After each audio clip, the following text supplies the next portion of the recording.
right.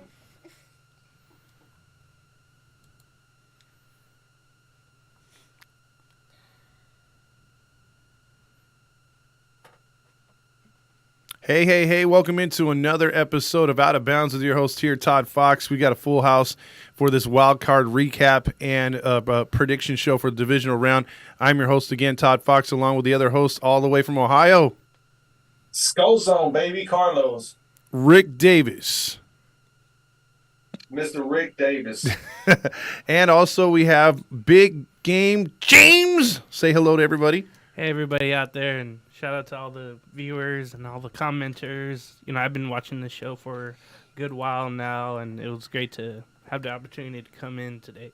And make sure to subscribe if you want more Big James. Exactly, if you want more Big James, or check out his show, The Chair. Oh, yeah, The Chair on YouTube, and also I work at Coast to Coast Network, Entertainment Network. Just check that out on YouTube, wherever else you can find it. I'm on those shows, and it's another sports show, so check all that out. And spinning the ones and twos, it's DJ Walter. Alien. There you go. He's got the alien. The number one Messi fan of all time. Yeah, exactly. Making a mess in his pants. All right, so let's start things off, man. We had a divisional round or wild card, super wild card weekend. We're going to get into all these games. And the first one, unfortunately, involved my Seahawks on Saturday. Seahawks came in 9-8, 4-4 on the road. Niners were on a nine-game winning streak before they got their 10th win in a row to improve to 13-4 in the season, or at least 14-4 in the season. This game started out with the Seahawks spotting the Niners 10 points, but then Seattle roared back in the second quarter, scoring 17 points to take a 1-point halftime lead before the Niners got a 8-minute drive, which I thought was the drive of the game. The Niners went down on in the third quarter, first drive, 8 minutes, scored a touchdown. Seattle was about to respond in the red zone when Geno remembered that he was Geno Smith and fumbled, and the route continued. 41-23 is your final. Thoughts on it? Who wants to take first shots at this game? Timeout. Hold on. Let's let James take advantage of this one. He's a guest. Let's let James go first. Timeout. Well, I feel like it was a tale of two halves, watching the game with you and everyone else there at the house, or I should say here at the house. You know, I was feeling really good about the first half. I know you were, but content about what was going on. Geno was doing well. They were passing the ball well. They weren't running the ball. Kenneth Walker got hurt, and you didn't get the same type of running, I guess. But Seattle, even in the game, I think, was kind of a surprise. I think everybody came in thinking, oh, it's going to be a blowout. But with Seattle scoring 17 in that second half, I was really shocked by that. I thought the worst was going to happen. And then the second half started. And, Peyton Manning brought this up, saying, hey, halftime adjustments are a myth. But I truly thought San Francisco went in the locker room and said, hey, we can stop this, we can stop that, make Geno really upset, like he's been the last 7 or 8 weeks. And that really was the deciding factor. 49ers figured out who they were. Purdy, again, a tale of two halves. He looked awful. He looked like he should be projected to be. And then the second half, he was nearly perfect. 3 touchdowns, 331 yards. Not what you want to see, I guess. But it just shows how reliant they are, how they respond. They have all sorts of talent. And I think that's why the 49ers won.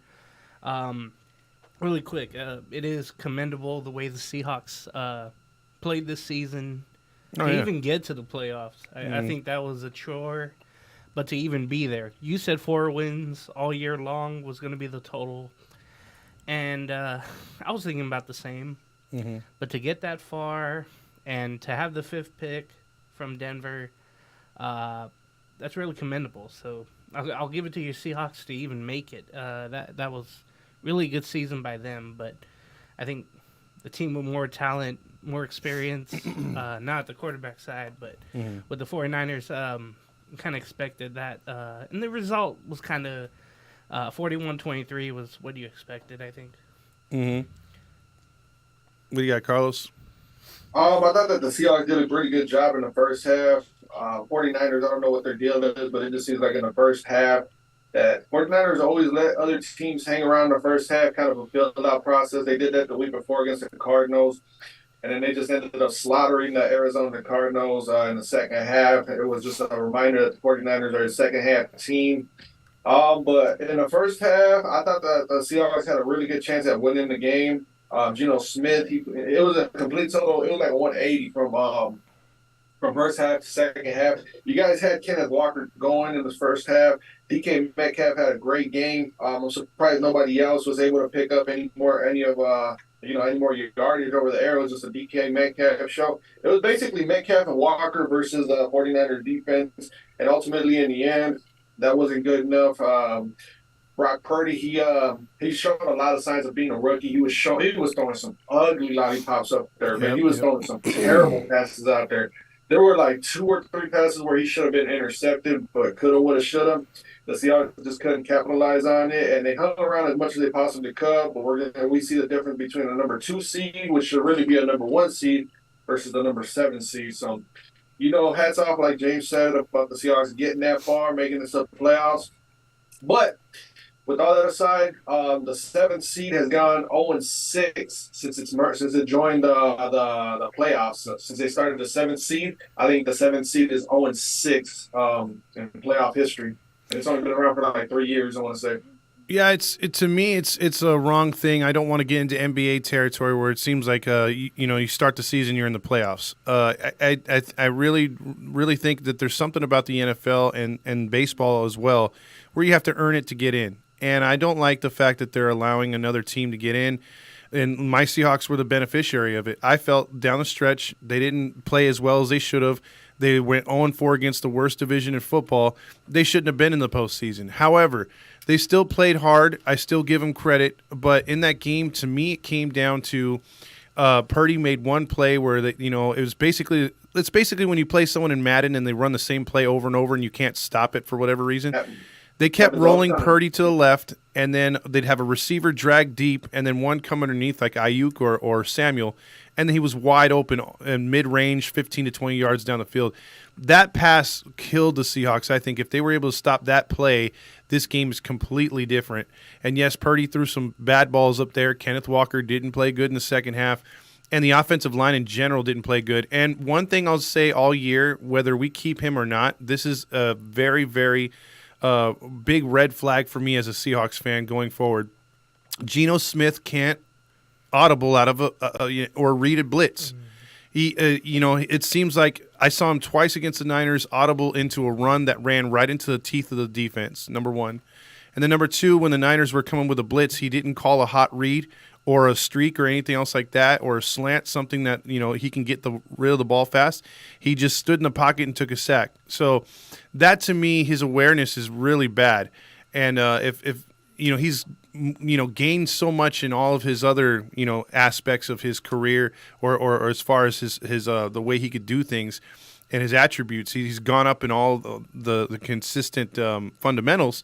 But as far as calling an audible, sliding a protection, he's terrible. So that's a concern for me moving forward. But yeah, that's all I got to see on my Seahawks. He's not a true commander-in-chief, huh? No, he's not. He's right now, I think he's a fringe starter, very good backup quarterback. But moving forward, if I'm the Seahawks, I'm going to keep him, franchise him one more year. And if you don't find the quarterback that blows you away, get a capable backup, and then move forward and trade away that pick if you don't find for next year. Try to do something like that. Or if you're going to draft a quarterback, let him sit behind Geno 1 year. So yeah, that's just where I stand on the Seahawks. It's like I'm with James. I'm very happy to see where they went, but it's frustrating in the end because I knew they could have been so much better. Mm-hmm. To me, I'm not bringing Geno back.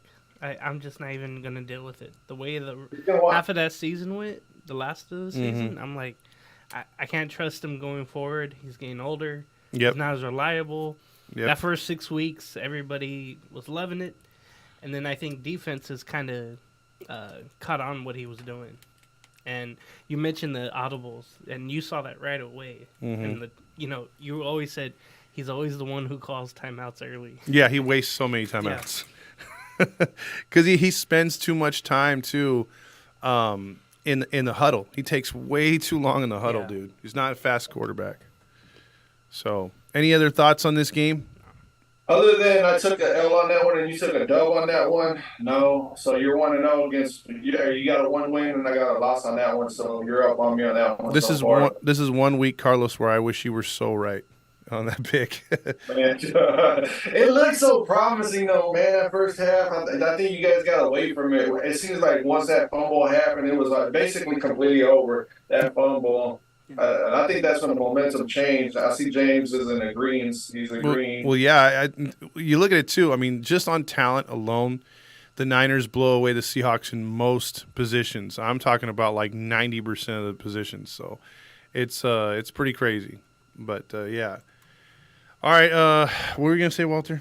There was too many timeouts, and I had a headache during the game, so I couldn't see all of it. There you go.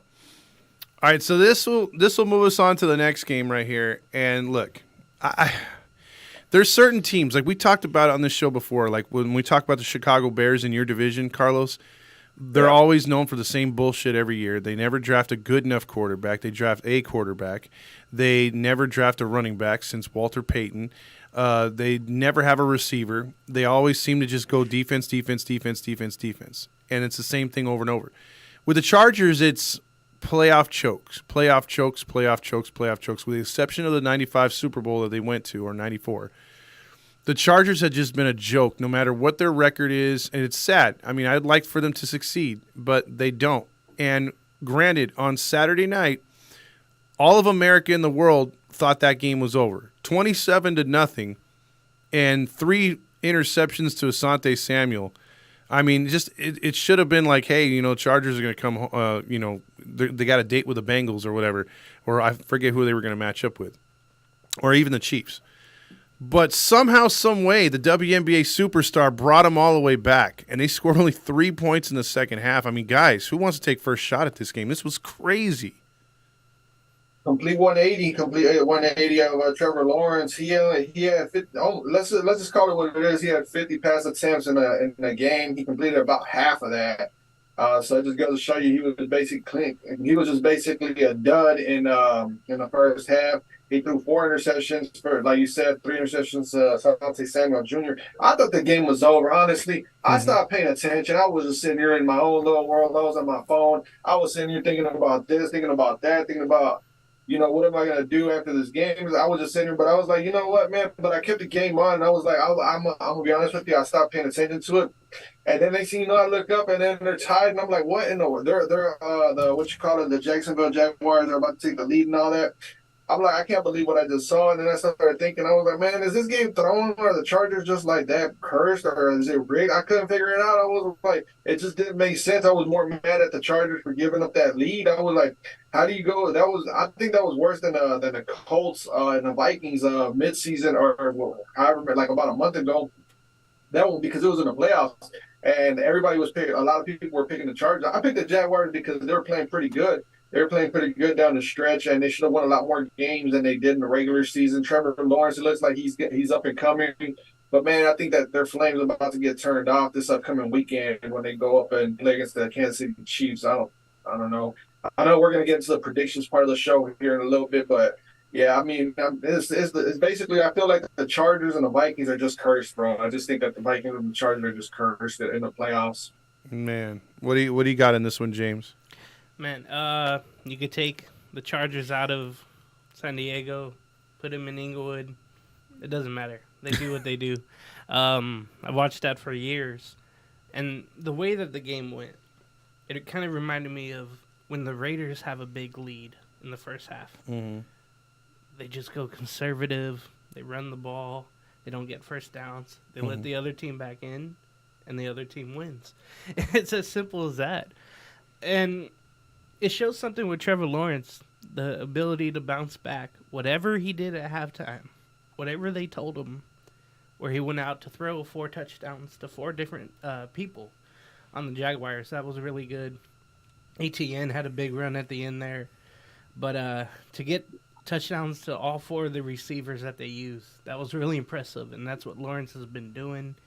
I know he had similar passes like that against the Cowboys. Mm-hmm. You think about the resolve he had to have in that game after making a comeback, fumbling.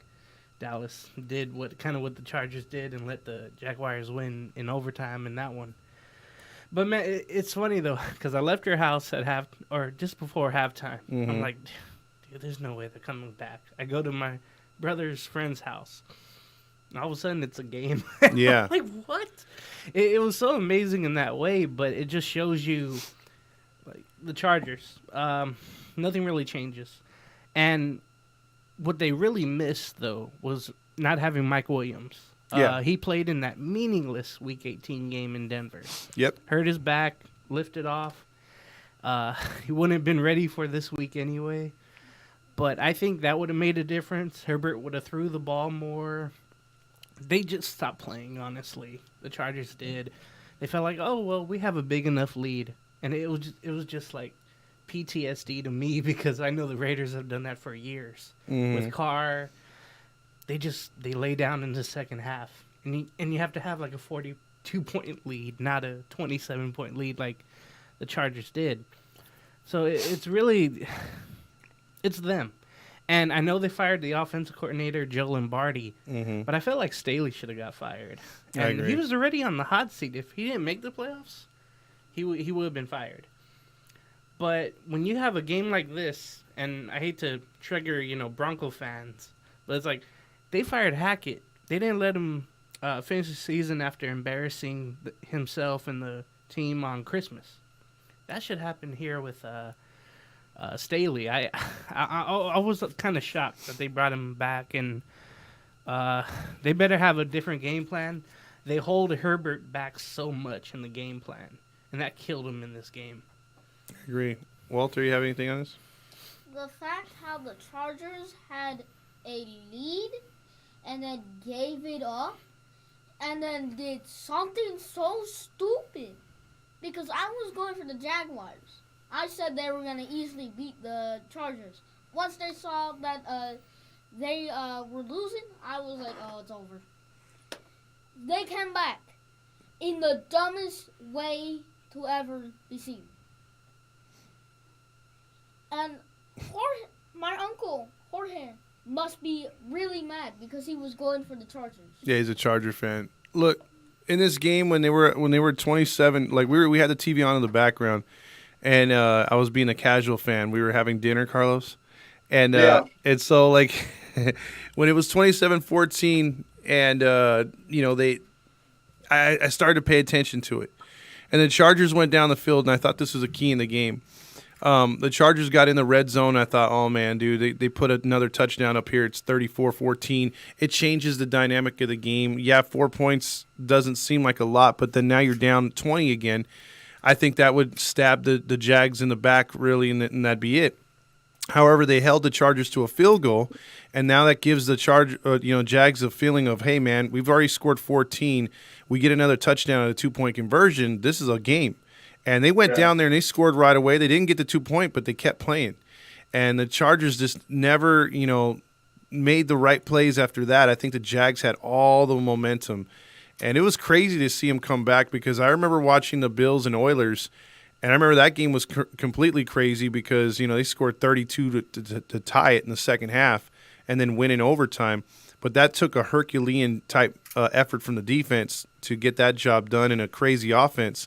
This was just, I don't know, I think it was failure more on the Chargers than the Jags coming back, And I agree, Staley should have been fired. He talked in the beginning of the season of wiping away the old Charger way and bringing in players that don't choke and don't have a history of that and have a history of determination. And to me, it seems like whatever he tried didn't work. It's just continual. It doesn't matter where they are. It doesn't matter who they are. It's just there. That little cloud is still there, and it's funny because the Chargers requested to interview the Vikings offensive coordinator so he could be the Chargers' new offensive coordinator. He's son of, you guys remember Wade Phillips? Yes. Yeah. He's the son of him, Wes Phillips.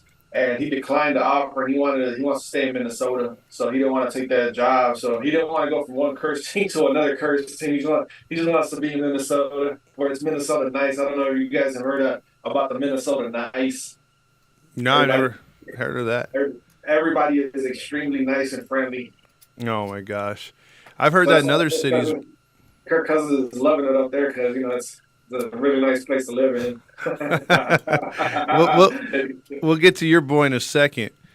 So any final thoughts on that epic comeback? I was happy with it. That's all. I'm 1-1. I'm 1-1 with the Jaguars win. You're 2-0. Okay.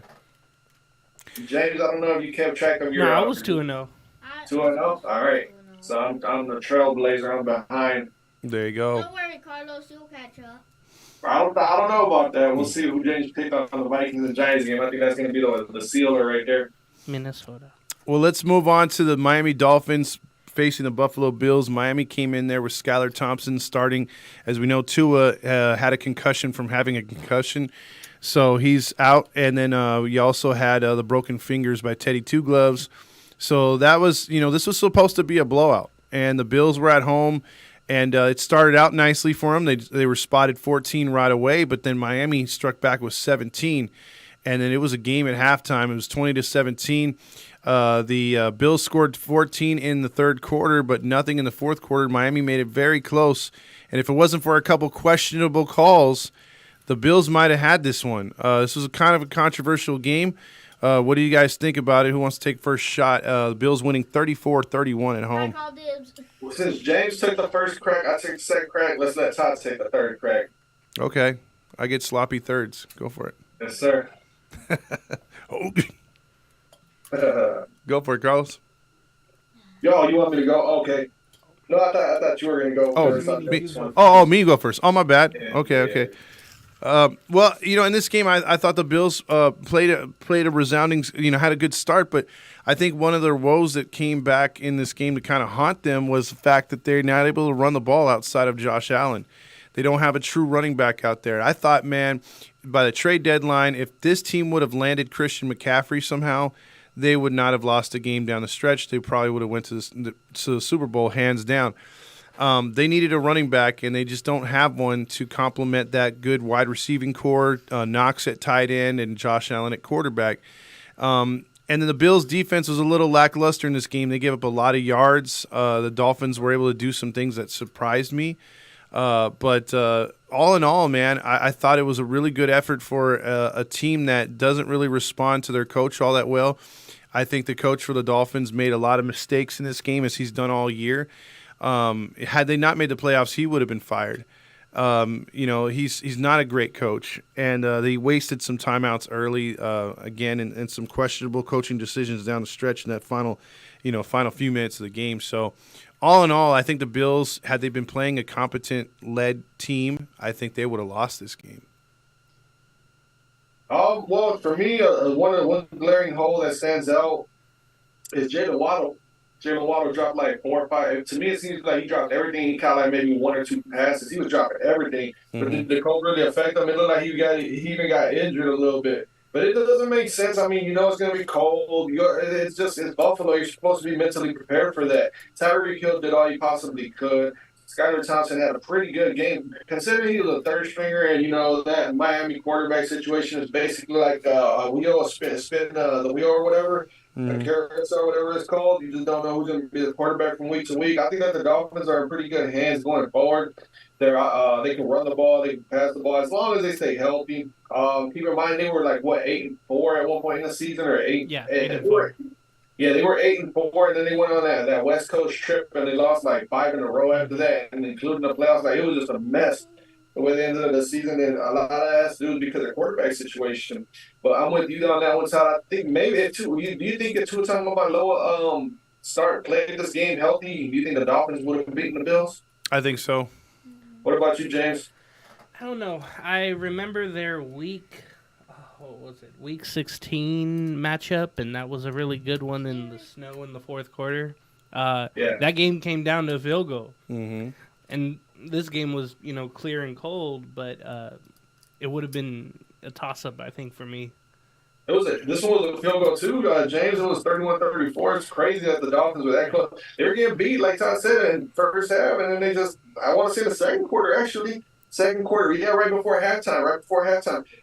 Josh Allen, it literally was like, I want to say, I can't remember the exact time, but it felt like maybe a minute. He took the team down and kicked that field goal to go up, 20-17, right when Miami had tied it.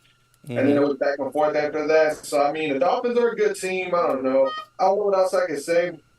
Other than the Buffalo Bills are playing on that flame of DeMar Hamlin. We'll see how far that can take them. See if that can help them out in the next round.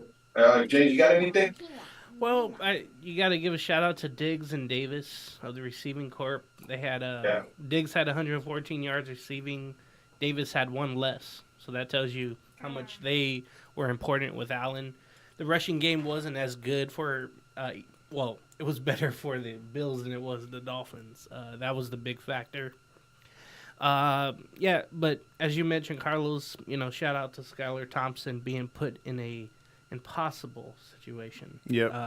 On the road, cold weather, for him to go out there and put him in position to win. Even that spoke volumes. It speaks the talent that they already have. And like you mentioned, if Tua was out there, this is a closer chance for the Dolphins to even win. I would say, but I would still win, and I went with the Bills, and I thought they were going to win anyway. But waking up, man, of course here on the West Coast, I was like, man, I just want this game to be a blowout by halftime so I can go take a nap. But I watched it all, and it was really good. Hey, imagine living out here in the East Coast, man. Those 1 o'clock games by about 3:30, and the Vikings are playing. I'm taking a meal, man. And now, yeah. It's brutal out here in the East Coast. The game started at 1 o'clock over here, and then as soon as it gets dark, as soon as the second games are halfway through. Actually, when the second games are starting, it gets dark over here. It's just like your Sunday's over as soon as football Sunday starts at 1 o'clock. Your Sunday is just over. I can imagine that. That's the tough part about living on the East Coast, man. That's for sure. So any more on this game? We'll jump. Okay, let's jump to the one that Carlos can't wait to get to, as I couldn't wait to get to mine off the bat. Look, New York Giants have been playing above their heads all year, but that was the theme of their season. When are they going to fall on their ass? When are they going to fall on their ass? And Debo, or is that how you say his name? Debo. Yeah, Debo. He's gotten the most out of Daniel Jones, number one. Mm-hmm. Saquon Barkley's been healthy all year, number two. Number three, a no-name wide receiving core, an offensive line that's been built over the last couple of years has come together. And their defense, if you ask anybody around the league or at least around, as a football fan, who's a star for the Giants defense? I can't name you anybody. I can't say, hey, man, this guy is the guy for the Giants. He's their Ray Lewis. He's their Deion Sanders. He's their Richard Sherman. I don't know anybody on that defense. Lionel Collins and not Jordan Love, but the other Love. But, yeah, that's the only two that I can think of. Well, see, if James has trouble knowing some players, then there's an issue. But credit to Debo, the Giants, were coming in there with an opportunity to win. I mean, they were only, a 3-point underdog. The Vikings, however, all year, you've been watching this team. It's safe to say they're kind of a juggernaut. They have all the weapons in the world. If anyone was a little nervous, picking the Vikings, it was their defense. Sometimes their defense is lackluster, plays like the Seahawks, third and long, give up a big play. But you kind of look past that because you have Justin Jefferson, because you have Adam Thielen, because you got Hawkinson, you got Madsen, you got number 4, what's his face? Dalvin Cook. I always forget his name. And you had their quarterback Cousins, who was playing probably his best football in his entire career. So with all that being said, I thought this was the Vikings' year to get to the NFC Championship at least. Mm-hmm. That was my feeling. Now, talking about the postseason straight up, with the fact that they cut the number 2 seed getting that bye, I thought that hurt a team like the Vikings. That'll hurt a team like the Bengals and the Bills. I think that's bullshit that they lose out on a first-round bye, but that's my opinion. But the game, I'll let you guys tackle it first. 31-24 Giants. Surprising. Yeah. I mean, for me, it came down to the defense made Daniel Jones look like Peyton Manning with some wheels on him. It looked like a mixture of Michael Vick and Peyton Manning out there against the Minnesota Vikings defense. They came out and, dude, when Saquon Barkley cut off a big run, he got called off for a holding, but you could just see it and you could just feel that he was on another level, unlike where the Vikings were at. The Vikings were just out there, and it just didn't make any sense how the Vikings came out on that defense. Defensive coordinator, he got fired today, Ed Donatel, for all the right reasons. He was a terrible coach. He always called the cover 4 cut, whatever he was called, it wasn't working. I used to call him Ed Donaturd because he got this dude does not belong in the NFL. That dude is trash, bro. Like, that dude was horrible. And Viking fans all throughout the nation were calling for that dude to get fired after the Cowboys game. But for whatever reason, Kevin O'Connell didn't hold him accountable. And is that going to be a misrepresentation? Like, is Kevin O'Connell going to be that nice guy that lets other things slide to the end of the season? If so, then he's not going to last long as a head coach.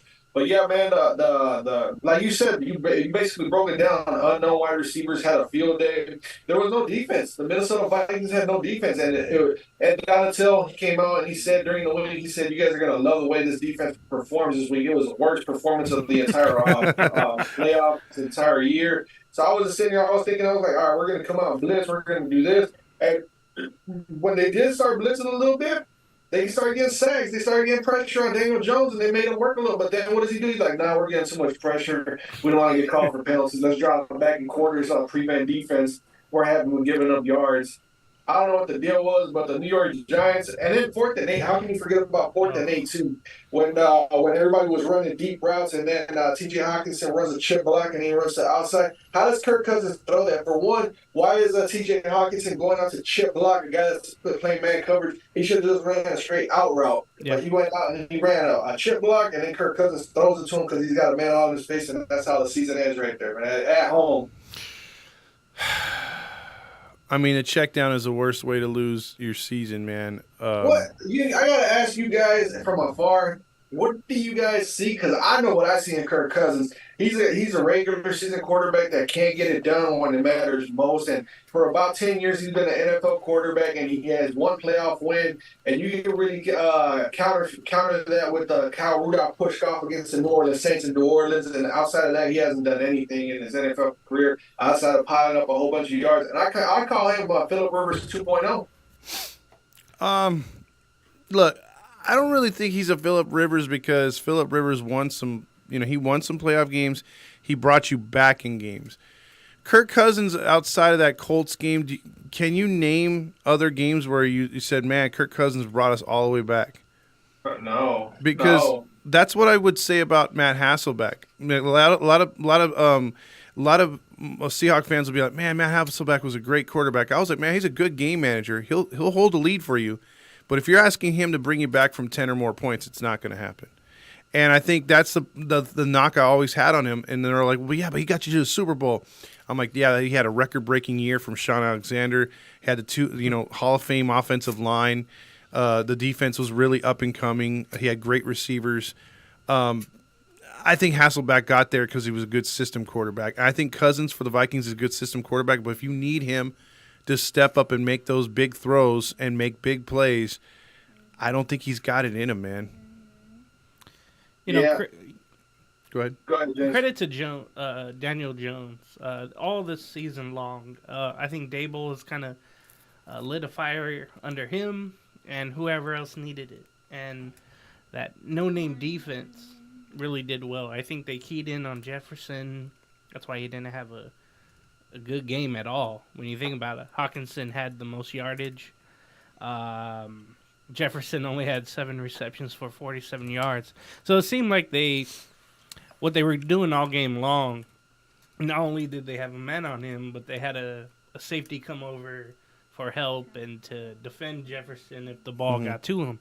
So I thought that was a really good scheme by the Giants defense. And they let Thien get some yards, but that was it. So I think that was a big key.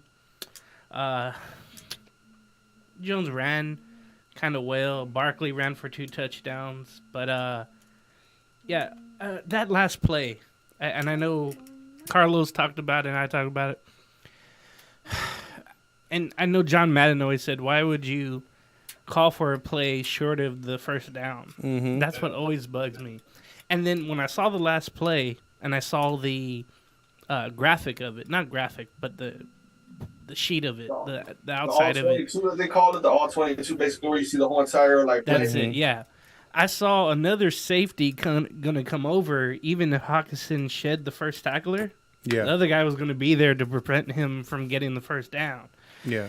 To me too, it's like, hey, you have Justin Jefferson. He can go up and get a ball on an important play, and he has all of his career.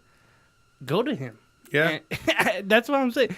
If you have gone to him so long, do it again.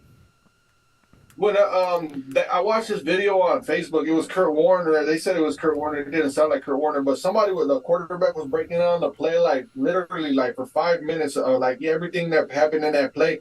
There was 3 guys on Justin Jefferson. Okay. He was running that post. He was running that up and out post, deep post. I was like, because you didn't see it, because when the game is on, they normally show a replay, and they normally show receiver after receiver, why didn't he throw it? They didn't do that. I was like, why? I was like, it didn't make sense why he threw it to a check down, why he threw it. He's too smart of a quarterback to be throwing the check down. I was like, there has to be more to it. Then Dalvin Cook was in there blocking too. I thought they could have probably squeezed in a screen, but Jefferson, he started off with one guy, then somebody else rotated to him halfway through his route, and then another guy went to him. And then I think his best option might have been KJ Osborne, but even then there was somebody right on his hip. And the play right before that one, KJ Osborne, he was leading his receiver, and Kirk Cousins threw it slightly behind him. And Kirk Cousins in a post-game interview said that he wishes he would have had that 3rd and 8 back, because he would have thrown it slightly in front, in front of KJ Osborne, because Osborne would have reached in front and he would have had that first down. But, it is what it is. The Giants just wanted it more, man. And, it's not a huge shocker. It's not a surprise. I don't think anybody's surprised the Vikings got bounced in the first game of the playoffs, man. Everybody was calling for it. It was just people that were ultra biased with the Vikings. That's why I was always hesitant. People would always ask me, why don't you pick the Vikings to win the Super? Because, man, things like this are always happening to the Vikings. I'm used to it, man. I'm just used to it. Think about it. All year long, the Vikings have had, 11 or 12 one-score games, and they've won the bulk of them. But yeah, shout out to, you mentioned Osborne. He had an important catch in the game. And then for the Giants, you talk about the no-name receivers. Isaiah Hodgins had a huge game, 105 yards receiving, slating. He had a huge game against us the last time, Christmas Eve. He had a huge game against us. And that game was really close. And I picked Minnesota because I thought, they'll have enough talent. They'll win easier. But, man, the Giants, all year long, because of their coach, I think the game plan better, way better than anybody that's been. You think of all the trash coaches that have been there. Judge, and before him there was McAdoo, and before that, But finally they have their guy. And, man, I'm just happy for the Giants. I'm sorry, Carlos, but... No. They deserve that. Yeah. That was a good reality check on Kevin O'Connell. Got the division, but it came in a year where the Packers were trash and the Lions were on a come up. Now we're going to see what this Vikings team is really all about when the Lions are coming to play and the Packers. Let's see what they got next year. But that was a good wake-up call because it was just I don't know, just those close wins. It wasn't convincing. Nobody was convinced that this team really was a 13-14. Right. Two things I'm going to say real quick on that check down pass, whether they wanted to go underneath and see if he can get the yak after the catch, is the thing is when, you said Justin Jefferson had 3 guys on him, that means someone else is open. You got to find that hot read. You got to find that player. And if I've seen defenses that'll just put 4 guys, whether it's 2 linebackers or 2 safeties up right at the first down marker along with the corners, and they're like, hey, keep everything in front of you. The pass rush will take care of it. We're going to force a quick throw and get a quick tackle. I've seen defenses like that, but that's where your offensive line has to step up. The max protect has to be there. And if they're going to guard against the first down, throw it in the middle of that field. Throw it 15 yards instead of the 8 yards that you need. And I think that was the problem. He got too complacent and went for the check down, and that's where the end of the game was. And then the last thing I'm going to say is that's what sucks about the playoffs in the NFL, man. You go into it, you played your entire season off, you get into the postseason, you get to celebrate for a couple days, and then it's like, okay, here comes the tournament, man. It's one and done. We got to get in there and do things right. If not, we're done. And that's what separates the NFL from every other major sport. It's It's a one and done. Or we're not going to count soccer here. We don't think of that as a real sport in America. But yeah, that's basically what it comes down to, dude. I mean, the NFL can be so rewarding, and it can be so what do you call it? Deflating. Yeah, deflating at the same time. Go ahead, Walter. I agree with Tyler with the playoffs thing. You only have one chance. Meanwhile, every other sport like soccer, you have multiple chances to bring your team back up in the playoffs. And if you don't do that, 3 games, you're done. Yeah, you have series in most other sports, which a topic for another day. I wish the NBA would adopt the college tournament and just do a one and done. I hate the series, but yeah. Let's move on to the Ravens and Bengals. Ravens were without Lamar Jackson, who thinks he's going to get paid, but he's not going to get paid. If anything, he'll get franchised. And I just don't agree with the way the Ravens play football until they play a game like this, because I was all out against them. I thought this was going to be a blowout. This was going to be the ugliest game of the week. And I thought Cincinnati should just, curb stomp them. Really easy. And I was shocked, dude. The Ravens defense played like the Ravens defenses of old. Yeah. And they kept this game like unbearably close. And usually the Bengals are used to giving up the touchdown to blow it. Their defense is the one that sucks. But what a play at the goal line stance when Huntley thought he had the touchdown. They knocked the ball out and ran it back. That was the key to the entire game. And even then, it took a drop on a Hail Mary for the Bengals to win at home. So are you guys concerned about the Bengals getting this victory, and how much praise do you give the Ravens? Jen, you got to go first. It looks like Walt has a All right, few go ahead, words. Walt. Huh? Go ahead, Walt. How many praise I give the Ravens? You give the praise to the Ravens? 0 praise. Oh, okay. Well, Because they were playing so good. Bengals were leading, and then they came back. I don't know what quarter, because I didn't watch the game. The game to me was... you have to lie. You have to say, I watched every play. I did. I was involved. I was calling the plays. I was the manager. There you go. All right, go ahead, James. Okay. So, yeah, I was watching this game. I had no expectations. I thought it was going to be like 42-9, something like that. I thought Burrow was going to show out. Chase was going to do his thing, and Higgins and Boyd. But, credit to the Raven defense. They got to Burrow 4 times, only allowed him to throw for 1 touchdown. Mixon only had 39 yards on the ground. He's kind of fell off this year because of injury, too. Other from the one big game he had where I think he had, 5 rushing touchdowns? Mm-hmm. Ever since then, though, Mixon hasn't been a factor.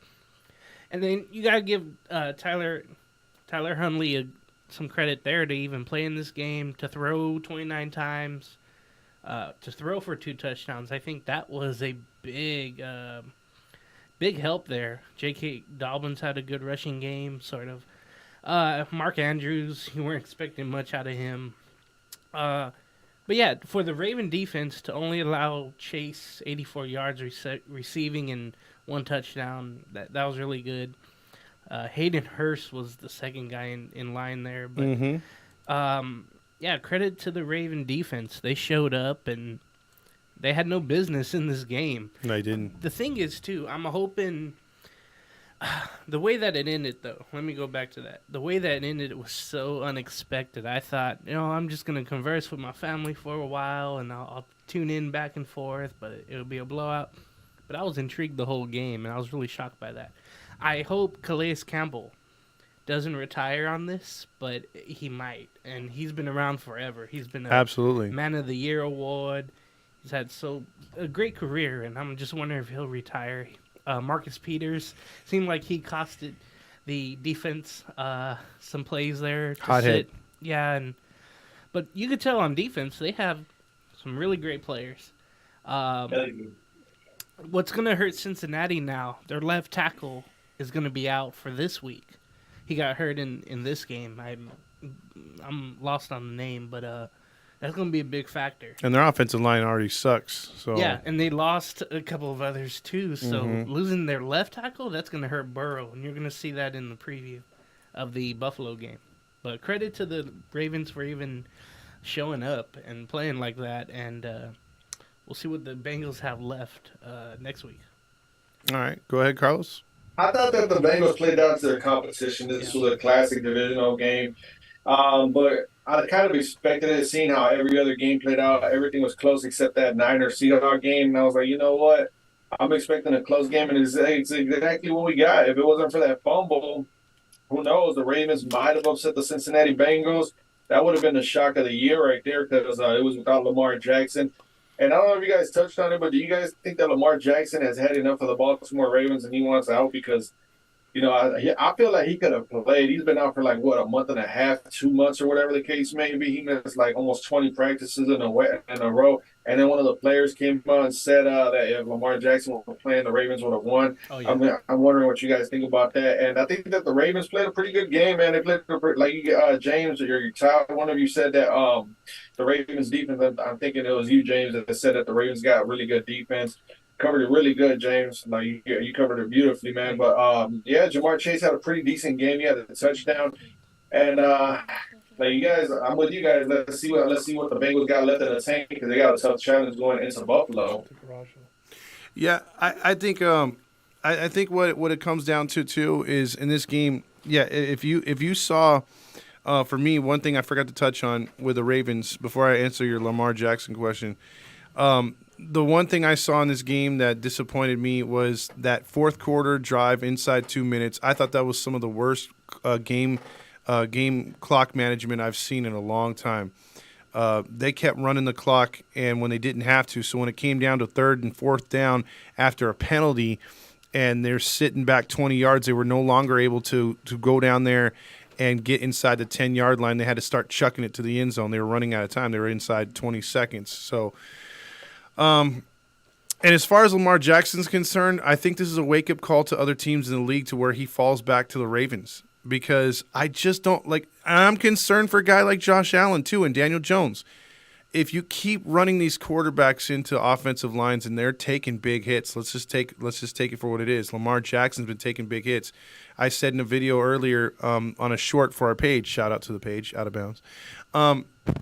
He's only thrown for 3,000 yards one time in his career. Most elite quarterbacks in this league throw for 3,000, almost 4,000 yards and above. And he's been averaging 2,000 yards per year, and he's rushing for over 1,000 yards. And we always talk about in this league, running backs have a shelf life to 4 to 6 years, if that. They're lucky if they go beyond 6 years. They're lucky if they hit a decade. They're extremely lucky. You take such a pounding. So why would you put the most important position in football and forcibly say, yeah, this guy's going to be running into an offensive line? Like, no, dude, run out of bounds, hook slide, do that kind of stuff. But Lamar Jackson, Josh Allen, Daniel Jones are taking some hits, and I think it's finally caught up with Lamar Jackson. And in a contract year where he was supposedly trying to, rake the Ravens over, I think the Ravens are going to think twice and be like, look, we already got a really good defense. Let's start adding some offensive players. Maybe Huntley's our guy for a year. He's our Geno Smith, and then we'll draft a quarterback. Because I just don't see – I think it's a failure if the Ravens go and sign this guy long term. That's my opinion.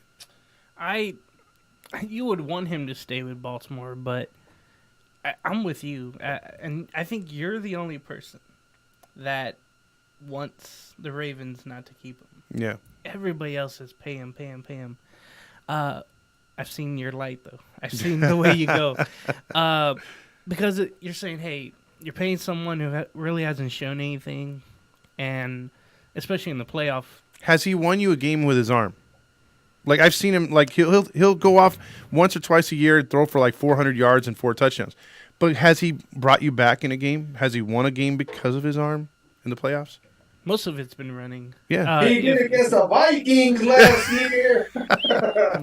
We were up by like 14 points, and we chunked that one away too. Yeah, but that was regular season, bro. What did they do against him in the postseason? They rush 3 and have like 2 or 3 quarterback spies, and they're like, beat us with your arm.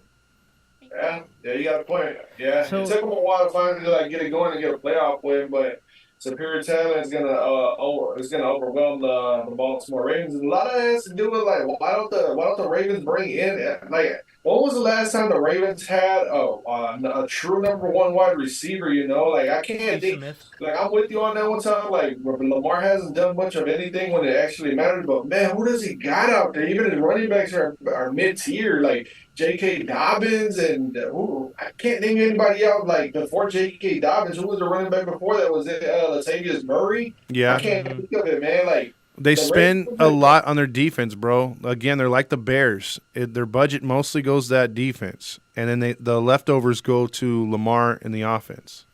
I would Yeah, I like to can't see him name with you. the Jets. By the way, I just mentioned that. The Jets would be pretty good. What about with the Raiders? Oh no, Trash, trash, trash. I think he would. You know what? I want to see him with the Falcons. I Mm. want to see Lamar Jackson. Nobody's saying that, but man, I don't know how far they'll go with Ritter, but I want to see a right-handed Michael Vick. The Falcons think are that'd an be cool. interesting team because their offense is kind of already built, and they've got that no-name Giants defense too. They're actually better than advertised. They're building it Yes. slowly. Hell yeah. But what was your thought? I'm sorry, I cut you off on No, the, no, on it was Lamar. Carlos. It was Carlos. Well, I was listening to you guys. Okay, well, yeah, with Lamar, he hasn't really won you anything, and it sucks now. You have to pay someone quicker than ever before on the extension. I wish it wasn't like that, but everybody's worried about shelf life and guaranteed money, especially. And Deshaun Watson made it worse for Oh, yeah. everybody. We'll Cleveland Booty just said, hey, tickler. Yeah, we'll give you 250 guaranteed no matter what. and you got the jury still out on Sierra's bitch as well. So we don't know if he's going to be good. That's what you're talking about. Because we don't want a third quarterback getting over $200 million and then not doing anything. Man, yeah, it's unexcusable in a way, but I want to see him either with one of the New York teams or Atlanta or even Carolina, but they have to put more around him. Well, they have to get rid of one of their 5 quarterbacks in Carolina. They're so. all expendable. Yeah. All right. Well, let's move on to our final game before we get into the predictions because we got that still to come. This one was the worst game of the week, and I thought at least the Niners and Seahawks were good for a half. This game was boring. I walked away. I didn't bother watching past halftime. The Cowboys just routed them. The only thing that was kind of dramatic was the missed field goals and listening to the Mannings just going like, "What the hell?" Like they were going off on the kicker and watching Jerry Jones celebrate a touchdown and then grabbing his hair like, "Bro, missed another extra point." Yeah. Like even Dak threw a few F-bombs, but this game was over. 0 for 2. Tom Brady showed his gauge. Yeah. He looked terrible. That team in general. I think the firing of Leftwich was warranted. Their offense has been sour the last couple of years. But they sort of hung on, in my opinion, a little longer than the Rams did after their Super Bowl run last year. At least they were able to get back into the postseason last year and do some things. This year, they only got in because of bad division. This team is over the hill, beyond over the hill in NFL standards. It's a geriatric team. Talk about hitting the hard reset on this team. This team's going to be terrible next year because Brady, whether he retires or not, he ain't coming back. And they got no chance next year. So, with that being said, you buying the Cowboys with the 31-14 win, or it's more on the Buccaneers just they're expired. They're like that expired meat in your refrigerator. What do you think, James? Okay, well, I think first on the Bucks because they're out of it now.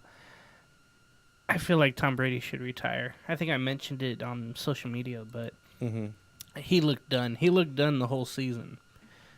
And in that the second to the last game, Week 17 against Carolina, in which they won the South, he had 3 of the easiest touchdown passes to Evans. Carolina defense 100%. somehow just let him just get by 3 times, and that's how they won the game. Real quick, James. That was a John Madden video game play where it's like, okay, I know Marcus can't cover this play. It's a streak. When you do the audible like in Madden 07 and you pick the receiver and you just tell him to go streak. Yeah. And Evans just did that 3 times. And that was just to beat Carolina. But you knew, okay, they're not going to beat Dallas like that. The running game was never there. Fournette and White. White was the only one that showed up. And then when he was down, Fournette was just bad. So I think Brady should retire. I hope he doesn't go to the Raiders. That will just add on to the BS that's there already. I can't stand him being there. I think it'd be weird, first of all, because of the whole Tuck rule thing. Mm-hmm. But anyway, with the Bucks, they're going to just have to build and rely on their defense. That's all they have, really, when you think about it. They have Godwin and Evans, receiving-wise. Trade pieces. Yes. But yeah, that's all you can do. I was just thinking that. And then for the Cowboys, really quick, they put it together for one game.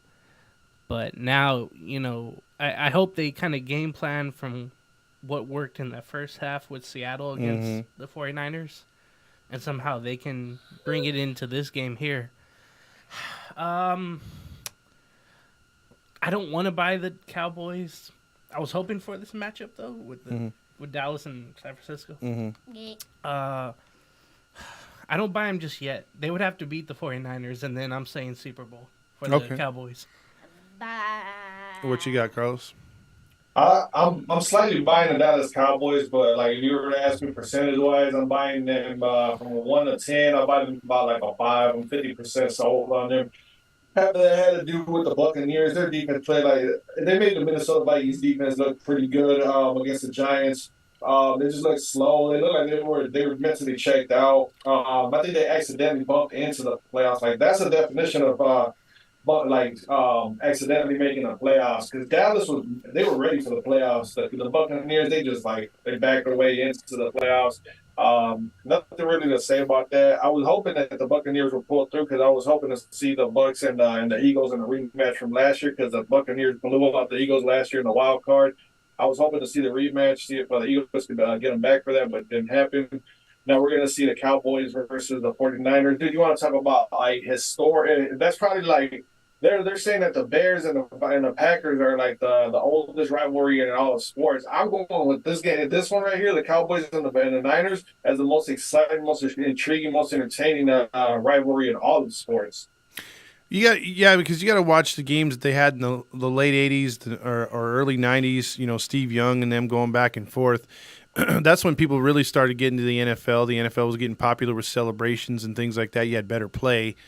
So the Cowboys and Niners have always been a historic rivalry. They don't like each other. Even though they don't play each other every year, the NFL tries to work them into the schedule every year. But this one's a dream come true, and we'll get to that game because I have some thoughts on Dak. Because I was not impressed too much, because like I said, we'll get into that when we get there. But I totally agree with both of you guys on the Cowboys as they got that win against the Buccaneers, hapless Buccaneers at that. Yeah. So that'll jump us into the divisional series, which is the elite, which is the Final Four in each conference. And who saw this one coming? The Jaguars, who earlier in the year went to Kansas City, played a tough game, but took the L there in Kansas City. They return with Doug Peterson, changed his team, changed the culture. They look decent. The line on this game is 8.5. So the Kansas City Chiefs are 8.5-point favorites in this game. Let me check the hold on. Let me check the information on this one. Tickets are going as low as $107. It's supposed to be 40 degrees and rain. And it could be a mixture if it dips below 40. So it's going to be a cold game, rain. What say you guys on the Chiefs and Jaguars? I think that what I've always thought since the Minneapolis Miracle, when a team, even in regular season and postseason, when a team comes off of a huge emotional win the very next week, it's a bad look. It's going to be a terrible look, a terrible outcome for the team that had that emotional win. And I'm looking at this game like, man, if you want to win a lot of money, which you probably will have a hard time picking the Chiefs, but the money's all on the Kansas City Chiefs this side. I'm going with the Chiefs. I think that the Jaguars, they had a really good run. They made it to the playoffs. They won their division. They beat the Titans for it. So, I mean, that's speaking volumes right there. The future is very bright for them. They got a lot of great pieces over there in Jacksonville. But, man, I'm telling you, man, anytime that you can look back for like the last 5 to 10 years, when a team comes back from a massive win, historic win like that, what happens the very next week? Normally, like 90% of the times, they normally come out really, really flat. Kansas City's fresh. They're going to come out and they're going to light that scoreboard up. It's going to be raining, so ETN isn't going to be that effective. And Trevor Lawrence is going to be looking at a whole like a Super Bowl caliber defense. So I'm going with the Kansas City Chiefs in this one. James? I think it's midnight for Cinderella, played by Trevor Lawrence. Well, he does wear high heels pretty good, so go ahead. I can't trust the Jaguars to beat the Chiefs. I mean, if it took that much to beat the Chargers, Yeah. and the Chiefs are rested, weekend, and they're just a force. They're everything you want to be as an NFL team. Even their defense has come up clutch. I'm going to go with the Chiefs easily. I hope that's not the case. I hope it's a good game. I hope it's like the Ravens and Bengals, but we'll see. Yeah, I think this one's gonna be a Jacksonville loss to crooked quarterback right there. Pat Mahomes is gonna do his thing. Yeah, and he's gonna win this game. And I think if the Chargers would have played the Chiefs, I think it would have been a closer game. Third time's a charm. They played them twice really close. Should have beat them both times. That might have been an upset. But Andy Reid at home, dude, all that playoff experience he has, I would be shocked if the Jags went in there and knocked them off. So I got a question. Are you going to be shocked if you see the return of TikTok Mahomes? Yes, that's the least. I don't want to see him in the Super Bowl because all these interviews with his annoying wife with her big eyes and TikTok Mahomes, man, he's going to look on the most disrespectful thing to TikTok dance on. Yeah, I agree with you. My light's about to turn off here in a little bit. Give me 1 second. Go ahead. You guys can keep going. Okay. I think you said that he banned Mahomes banned Jackson from being around. Thankfully. I would think anywhere. Say, hey, it would be great. Even the Super Bowl, even media week, we can't have you around. Yeah. It's bad enough. And I hate to, throw more garbage onto his marriage or whatever, but maybe she'll mature after a while. I know they've been together since high school, but it takes time, I guess. But, I think he and the Chiefs, it's a mindset. They've had it for years now, and Alex Smith taught him well. And like I say, it's going to be easy win. And I believe no matter what, the AFC Championship game will be in Atlanta, right? If the Bills win, yeah. If the Bills win. So, which is the dumbest thing I've ever heard.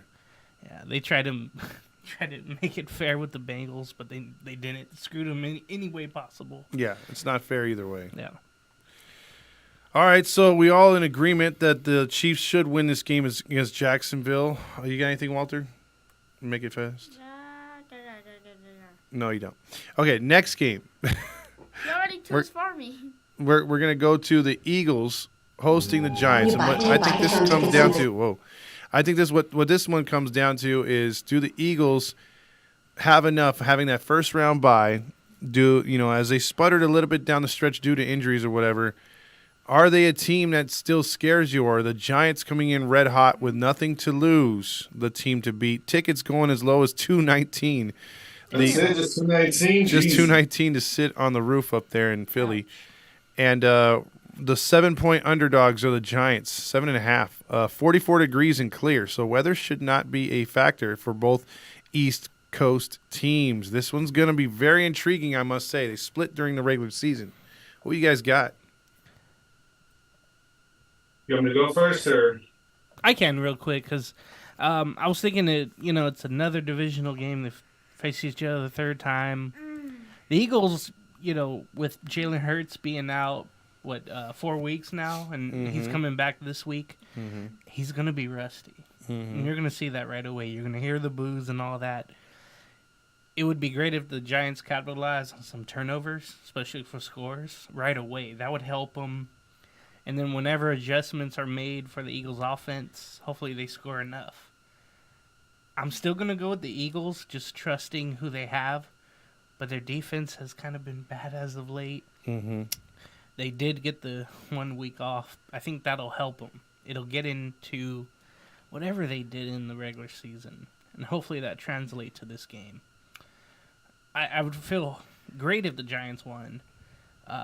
We've seen their last two, not last two, but their Super Bowl runs, how they came in as a wild card, had to go on the road, beat whomever. This is definitely a different football team, though. I'm going to go with the Eagles, but again, hopefully we get a good game, and hopefully Giants make it really close like it's been with them. Yeah, I got to go with the Eagles, but like I said, hopefully it's one of those good ones. And with divisional games, like somebody always mentions, it's always close. If both teams are really even, and Giants are coming in real hot, that's what's making my pick kind of like I'm wary about the Eagle pick, but I'm gonna go with Philadelphia. Okay, Carlos. Yeah, I'm going with Philadelphia in this one, but don't be surprised if it's a close game late into the fourth quarter. I think in the fourth quarter is when the Eagles will come away with a game clinching or game changing like interception or fumble by Saquon Barkley or Daniel Jones trying to scramble and pick up a first down on like 37, and then like a fumble occurs, ran back, or a pick six occurs right there. And that's how the Eagles will get like a 10-point win, and that's how they'll cover that spread. But yeah, it's going to be a really close, intense game, but I don't think it's going to be nowhere near. Like Daniel Jones and that offense is not going to move nowhere near as good as they did against my Vikings, because the Eagles actually have defense over there. They play defense. They're going to be at home. Not that the cold is going to mean anything, because both those teams play in the cold, but that crowd in Philadelphia, if you've heard about that crowd, they booed Santa. They throw things at the opposing fans, and it's just gonna get real bad for New York in the second half. So I'm going with the Philadelphia Greenbirds. I want to mix it up. I'm gonna go with the Giants. I think the Giants defensively are gonna do some things to frustrate Jalen Hurts in that offense, which they've run a lot of shotgun direct snaps, a lot of misdirections. They're very creative offensively. But I think there's something to what James was saying with them being rusty. And, I don't like a team that's floundering heading into the postseason, no matter their record. And you're looking at a coach with no playoff experience. This is his first time in the postseason, really, or second time. But now being the number one seed, there's a lot of pressure. And like you guys said, the fans are going to get on them quick. If the Giants get off to a good start and go in there and basically, because – for me, the key is, can they ball control? Can they keep the Eagles' offense off the field? And the more you keep them off the field, the more aggressive and the more anxious they're going to be to get out there and run quick plays, up-tempo, and that's where your mistakes can come in. So I'm thinking the Giants are going to squeak one out, man. I think they're going to play Giant football, nothing to lose. The Eagles are going to, be in a game where they feel they shouldn't be in it. Then they're going to try to rush things and make a mistake, and I think the Giants will capitalize. That's interesting, man. Like normally when you go out on a limb like that, man, you're normally pretty spot on. So it's going to be interesting watching that Giants-Eagles game. And like I said, man, it's going to be a close one. But what if that turnover doesn't happen? And what if it goes the opposite way? What if the Giants get that late turnover and they go by 10? You just never know. And with what James said, it's been well noted. Historically, divisional games are always the trickiest ones. But man, it's hard. I can see what you're talking about, Tom, but it's hard to see that. The Giants going into Minnesota and Philadelphia, basically the ones and two, the number one seed, number two seed for like 90% of the season, and beating both of that, like that's gonna be tough. Absolutely. And if they get to the NFC title game, oh my God, they're gonna have so much momentum. They'll be the road dogs, they'll be the underdogs, whether it be Dallas or San Francisco. Oh my God. Yeah, at that point you just got, if you're a coach, if you're Dable, you're just trying to keep them within themselves. Don't let them get cocky and just be like, hey, let's keep playing the spoiler, keep playing loose, and keep playing our Giant football. That's all you got to do. So I think if you're Dave Bowl, you just let them live in the moment, honestly. Because what if next year they don't even make it this far? Like I think James said something about the Jaguars Cinderella story. This would be like literally a Disney ending if they make it to the Super Bowl. Even if they lose in the Super Bowl, like I can't believe I'm saying that the Giants will be in the Super Bowl. Like same sentence, and that's crazy. But yeah, they're gonna. I would let them play freely. I'd let them be themselves. I'd be like, look, you guys earned it. Go out there, ball out. No matter if you guys blow out the Niners, Cowboys, or get blown out, it doesn't matter. Like we've come this far, just let it loose, enjoy the moment. Exactly. I have to mention real quick, Lane Johnson will be back for the Eagles. He's been out for a little bit. When you buy At Navy 10 Federal tickets on Credit Hopefully he Union, does we were well. founded as a with them, not-for-profit with a mission. A mission happens. dedicated to your financial Hold well-being. on a minute. I'm Because when you're a member, it getting all some sick starts feedback. and I don't know ends why it's with not you. stopping. Navy Federal Credit Union. Our members are the mission. Yeah, I'll Well, I go think the for guys are in a good spot. Giants. DeMar's Go ahead. in the building now. When you buy 10 tickets on vacancies, you get the 11. We're getting some ad revenue. We're getting the ad revenue. We're doing that was a quick little commercial break, you guys. Don't worry about that. All right, guys, we're back. Go ahead. Sorry, James. I was just saying, Lane Johnson, their left tackle, will be back for Philadelphia. That's going to be a real big key for the Eagles. But, man, the Giants' defense is going to be something good. We'll see what happens. But I'm intrigued for the next game right here. And that'll bring us into the so we went 2 with the Eagles, 1 with the Giants. I went with, so there you go. The next game, what do you got? I went for the Giants. Well, he went with the Giants, 2-2. He's going with the Gigantes. The next game is going to be the Buffalo Bills at home, where they should be, playing the Cincinnati Bengals in a game that should have been played in Cincinnati. We all know what happened there with Hamlin. We're glad he's good. Mm-hmm. But this is a game that we got a glimpse of, only a glimpse of, 1 quarter, and it was over. Tickets going as low as $125. 5.5-point underdogs are the Cincinnati Bengals. It's going to be 33 degrees and cloudy with a chance of snow. So, in this game, again, like James mentioned earlier, the offensive line will be a little bit more banged up. But then again, the Bills lost out on their key acquisition this year. He's not going to be playing because had he been playing, this would have been a completely different game in my opinion. But this one's going to – I don't know where to start on this one. This one I really don't have a feel for. Buffalo Bills, they have a discrepancy on offense as far as rushing the ball. So if Cincinnati can stop the run – what happens then? Because we've seen interceptions and a couple fumbles lately by our boy Allen. And then Cincinnati can't stop the pass rush.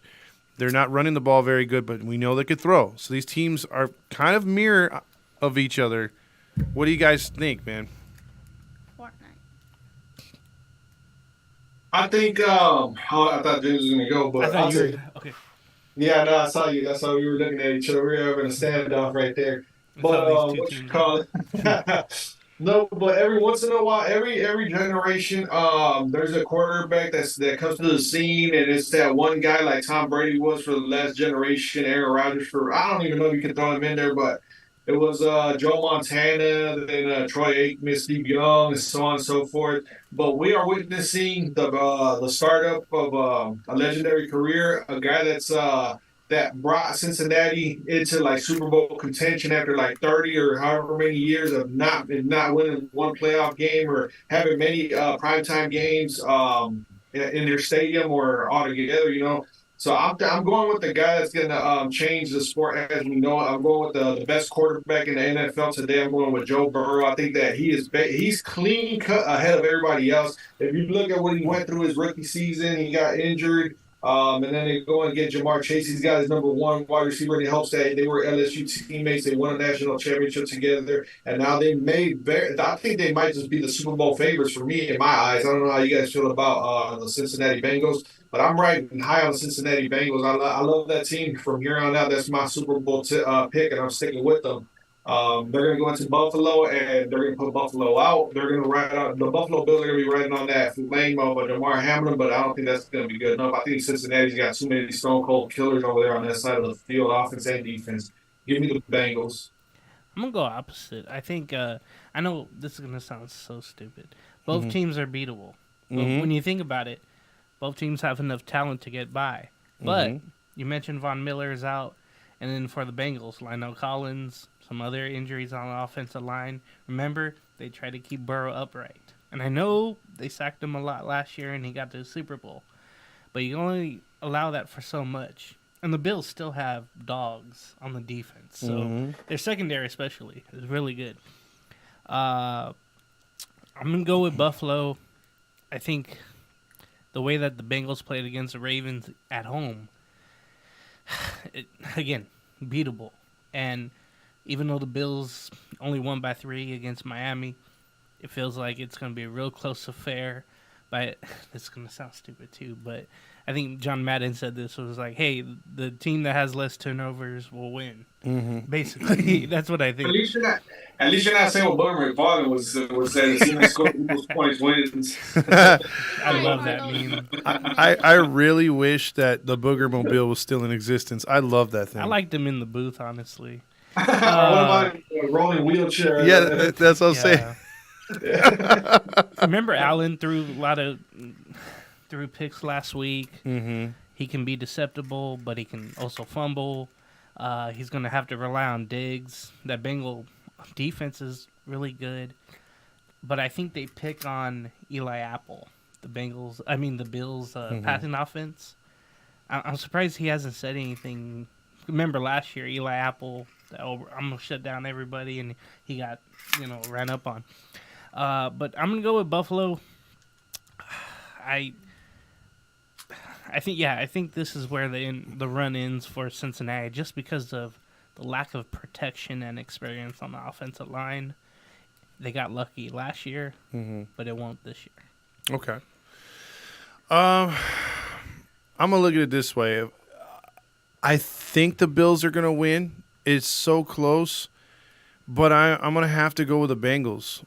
I think what's gonna play out here is the fact that when it comes down to it, somehow the league will get away with their stupid-ass decision of putting the championship game in Atlanta.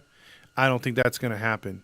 I think the Bills somehow find a way to lose to make the NFL executives breathe a lot easier, saying we made the right decision. And Crooked will host the Bengals, for the Super Bowl, and then we go from there. I want the Bills to win a Super Bowl. Like I said before the playoffs started, I wanted to see the Bengals, Bills, or Vikings win the Super Bowl. Yeah. I want to see a team get off the schneid and win their first title. Those three teams, in my mind, had the best chance, or one of the best chances to get to the Super Bowl. I'm tired of the Chiefs, tired of the Niners, everybody hates the Cowboys. So it's like, and I'm kind of not believing in the Eagles. I haven't believed in them all year. And I'm going to stick to it, dude. I tried with them, but something keeps telling me they're going to fall flat in their ass. Maybe I'm right, maybe I'm wrong. But as far as this game's concerned, man, I just have a bad feeling for the Bills. I think what you guys were talking about, both of you guys, I think the turnovers are going to play a huge part in this game. And I just have a feeling, although I can see Burrow getting sacked more, I think I can easily see more turnovers by the freaking Bills. Very well said, man. All right, so we picked 2-1 for the Bengals. Now we get to the – oh, what'd you got? Sorry, keep forgetting. Because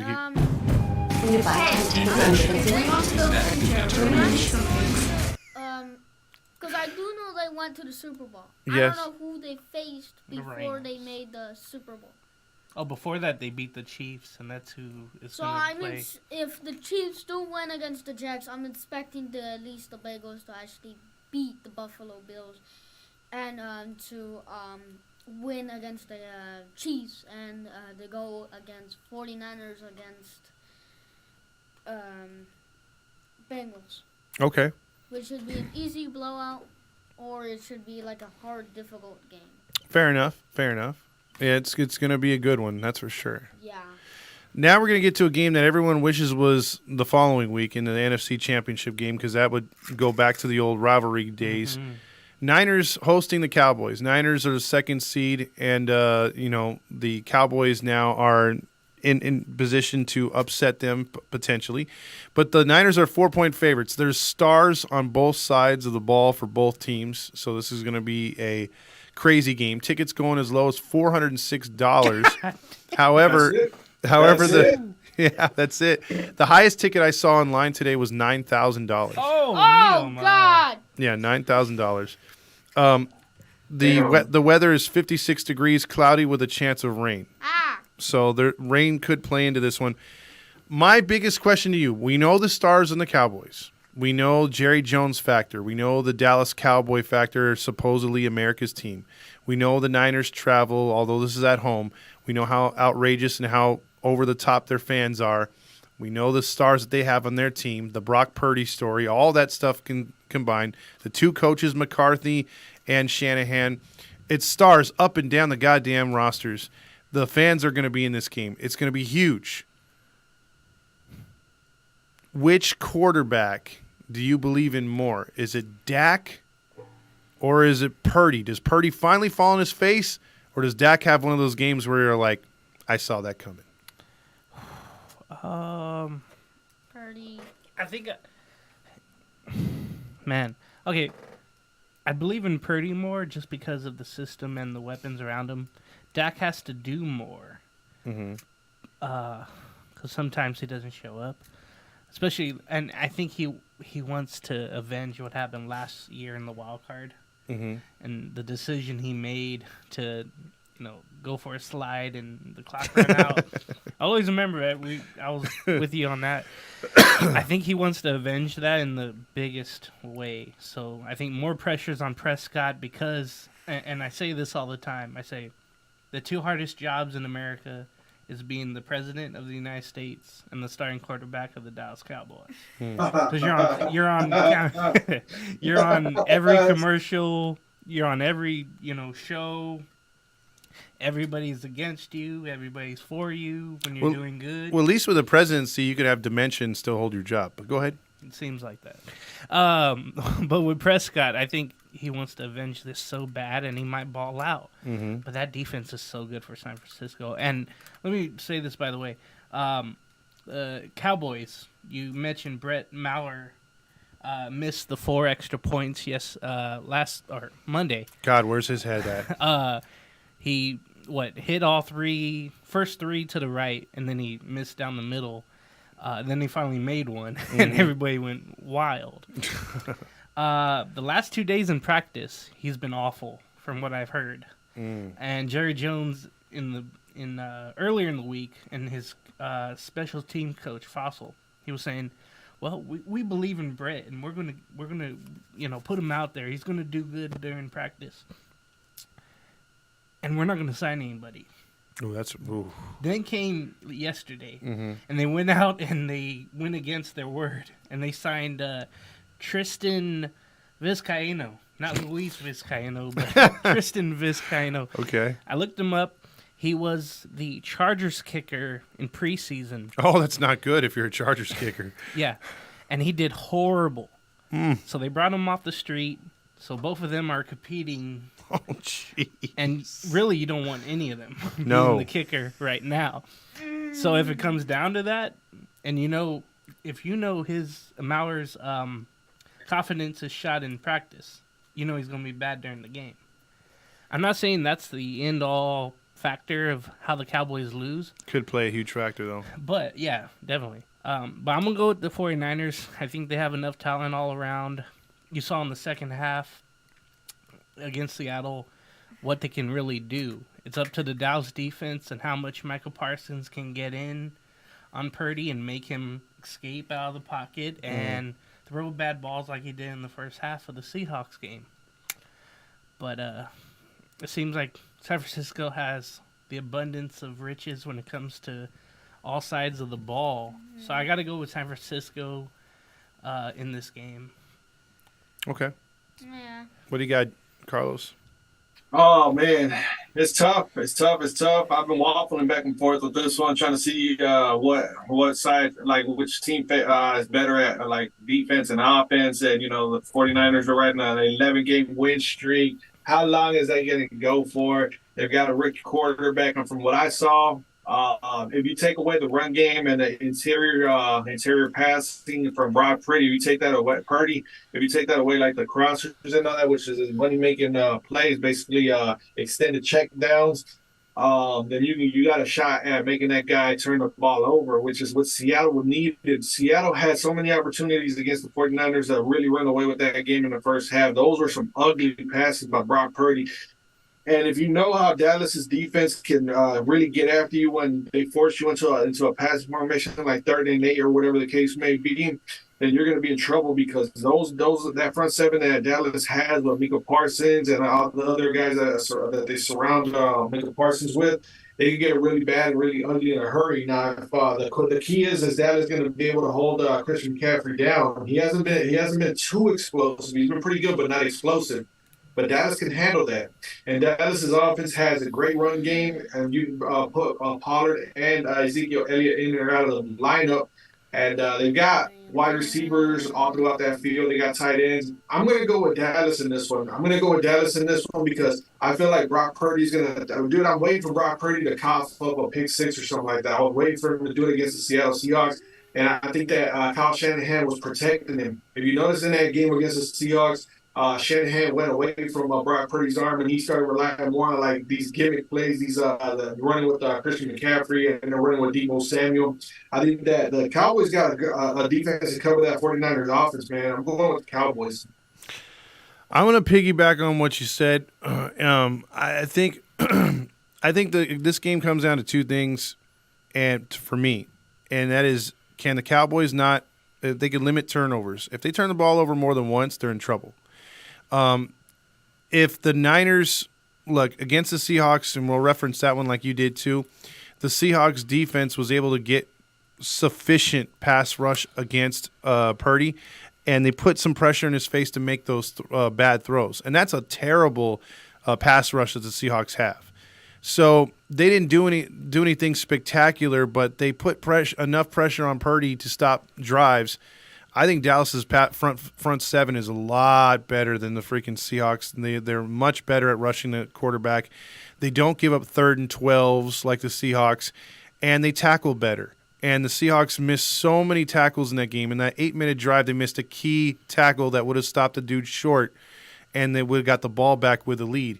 I don't think Dallas does that. And as much as I don't believe in Dak Prescott as a Super Bowl quarterback, I think this is his game. This is his stamp to get back at the Niners and to put himself out there. And I'm like you, man. I see James's point because I think the Niners have a slightly better roster, in a few aspects. But I'm like with you, man. Purdy's got to freaking hit a wall at some point. Mm-hmm. I just don't see him making this, because Niner fans are like, Super Bowl or bust. We got this. It's like, no, Dick.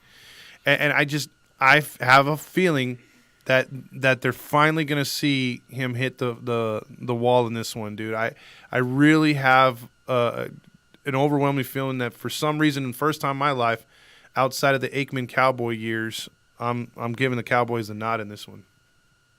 And also the Cowboys. Yeah. One more thing, 2 more things actually, man. You guys covered a little bit of it, but I wanted to touch on it a little bit. Meyer, the kicker. I think Dallas is not going to mess. They're not going to mess around. They're going to go for 2 after every touchdown. They're not going to kick it. Even if it's like 4th and like 8, 4th and like 11, they're going for it. They're going for it on 4th. Unless they want to punt the ball and punt it or whatever it's called.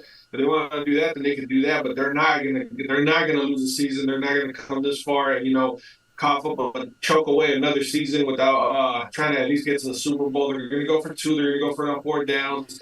And then the last but not least, man, Todd, when you opened up the segment with the Cowboys and the 49ers, how stars and, the Brock Purdy and all, you forgot to mention the most important and most not most entertaining, but the most important and most glaring part of this whole entire historic rivalry. What is it?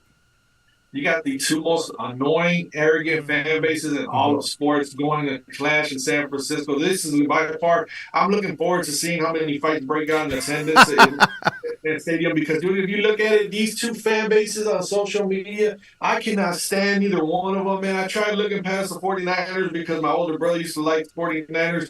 But, man, now that I've spent time away from him and now I'm just a straight, football fan, dude, those 2 fan bases by far are the worst, bro. The Cowboys and the 49ers, they act identical. The only difference is that they just see blue or red. That's all. It's basically like gang members. Basically, that's all it is. Crips versus Bloods, that's all it is. But, 2 most annoying, arrogant fan bases, ignorant as hell, too. They both – and right what you're saying too, it's like these are 2 franchises and 2 fan bases that haven't seen a Super Bowl win. The Niners have at least gone to a couple since their runs, but they haven't had a Super Bowl win since VHS. So it's like they act like they're the end-all be-all every year. At least this, we know the Steeler fan base is annoying as fuck too. But I think back it up. Yeah, but they could back it up, like you said. They're in the Super Bowl. They're in the playoffs. They're consistent. I have always said this, and I'll continue to say this. The Niners have had a couple runs, but then they fall off right after the Super Bowl run. And since the invention of the salary cap in the late 90s, both those teams fell off the map, especially the Cowboys. So they couldn't just spend like the Yankees in baseball or the Dodgers in baseball. They have to work and actually build a team. So this is the first time I've seen the Cowboys actually built from the ground up, and they're actually legit, and the Niners are built legit. So that's the only thing, but I agree with the fan bases, dude. I can't stand them, bro. I think the Dallas Cowboys franchise and fans of all the Minnesota Vikings a huge thank you and a huge pat on the back or whatever you want to say. But if it wasn't for that one trade that happened, well, who was the one running back? Herschel Walker.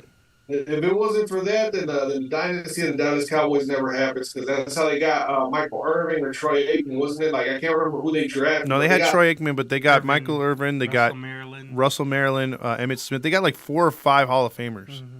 So you're welcome, Cowboys, for all your nice, precious, dusty old Super Bowls that belong to the Minnesota Vikings. That's our Super Bowl. Damn it. Right, Carlos. Give us one of those. Yeah, exactly. It's crazy, man.